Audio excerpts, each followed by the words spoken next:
Pencemaran tanah hipotesis, adakah pengaruh dari pencemaran yang terjadi dan adakah cara untuk mengatasinya?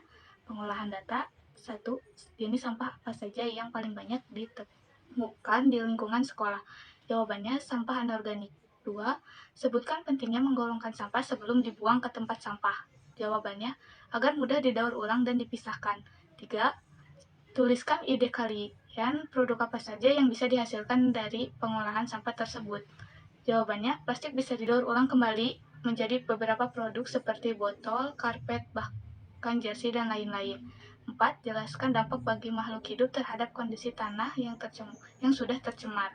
Jawabannya, hewan-hewan dan tumbuhan yang berada pada tanah yang tercemar akan mati, sedangkan bagi manusia akan mengganggu penciuman, kemudian membuat kualitas air di dalam tanah akan menurun. 5. Bagaimana cara mengatasi atau mengurangi pencemaran tanah tersebut? Jawabannya, kita dapat membuang sampah pada tempatnya, memilah dan memilih sampah, mendaur ulang, melakukan penanaman, menyapukan halaman, dan membuat saluran air pembuangan yang tidak menuju ke tanah tetapi langsung. Pembuktian hipotesis yang kami buat terjadi sesuai dengan penelitian, di mana terdapat pengaruh buruk yang disebabkan pencemaran tanah bagi makhluk hidup dan terdapat berbagai cara untuk mengatasinya. Kesimpulannya, pencemaran tanah terjadi karena sampah organik, anorganik, dan domestik yang mencemari tanah, yang membuat tanah kotor, berbau, dan dapat mengganggu ekosistem. Sampah yang banyak digunakan atau ditemukan adalah sampah anorganik berupa plastik, tempat makan, styrofoam, botol plastik, dan lain-lain. Adalah sampah bisa kita golongkan berdasarkan golongannya, dan itu akan memudahkan proses pembuangan, daur ulang, dan pengacuran sampah tersebut.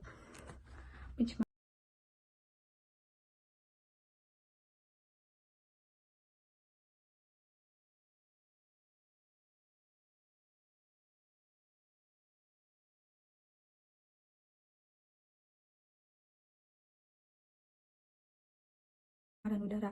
Hipotesis, adakah perubahan kualitas udara jika terjadi kebakaran hutan? Adakah ulah manusia dalam kebakaran hutan tersebut? Adakah solusi untuk mengatasi pencemaran udara tersebut?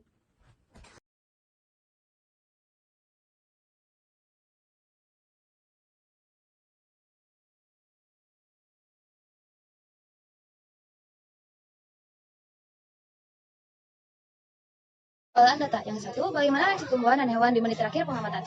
Jawabannya, tumbuhan menjadi layu dan hewan sadar kembali. Yang kedua, bagaimana kondisi air dalam wadah dan plastik kaca di menit terakhir pengamatan? Jawabannya, air menjadi keruh dan bau, sedangkan plastik kaca menjadi tipis. Pertanyaan ketiga, sebutkan yang berbahaya yang terkandung dalam polusi udara sehingga menyebabkan dampak negatif bagi makhluk hidup. Jawabannya, dioksin, fluoran, karbon dioksida, dan karbon monoksida.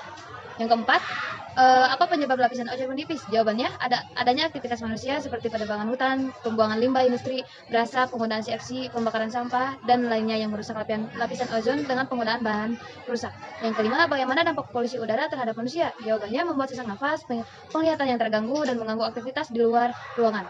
Dan yang keenam, bagaimana cara menanggulangi polusi udara di Indonesia? Poin yang pertama, mengurangi penggunaan bahan bakar fosil dan berkendara bermotor.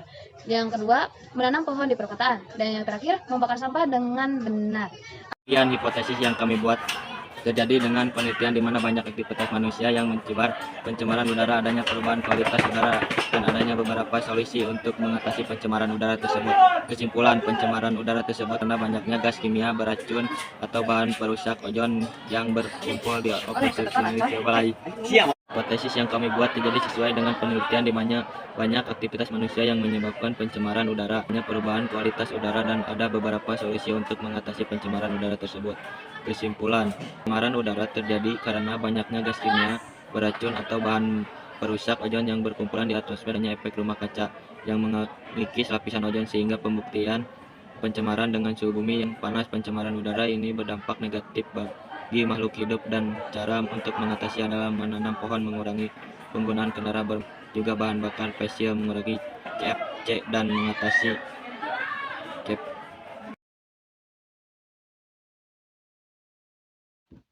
Pencemaran air. Rumusan masalah. 1. Bagaimana kualitas air yang dibutuhkan mengingat jumlah penduduk semakin bertambah? 2. Apa yang harus diperhatikan untuk memilih air yang kualitasnya baik untuk digunakan? 3. Bagaimana pengolahan limbah yang seharusnya dilakukan oleh industri-industri pabrik pengolahan data? 1.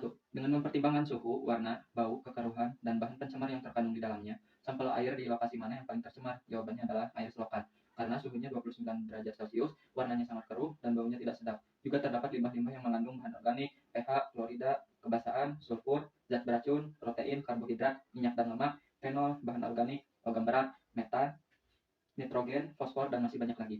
2.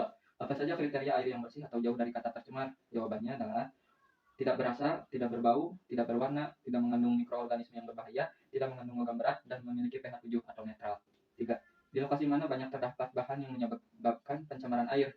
Apakah ada kaitannya dengan aktivitas manusia? Jika ada, jelaskan. Jawabannya, di selokan. Kaitannya dengan aktivitas manusia adalah ada banyak kegiatan manusia seperti membuang sampah ke selokan, membuang limbah industri atau rumah tangga, membuat pembuangan ke selokan, dan masih banyak lagi. Nomor 4. Bagaimana cara menanggulangi masalah pencemaran air tersebut? Jawabannya adalah mengolah limbah dengan baik dan benar, tidak membuang sampah ke selokan, menggunakan deterjen ramah lingkungan, dan membersihkan saluran air dengan bergotong royong.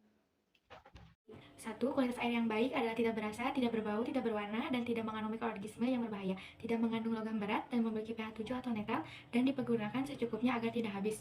2. Rasa, bau, warna, kejernihan, kandungan, dan pH lainnya harus diperhatikan untuk memilih air yang akan digunakan.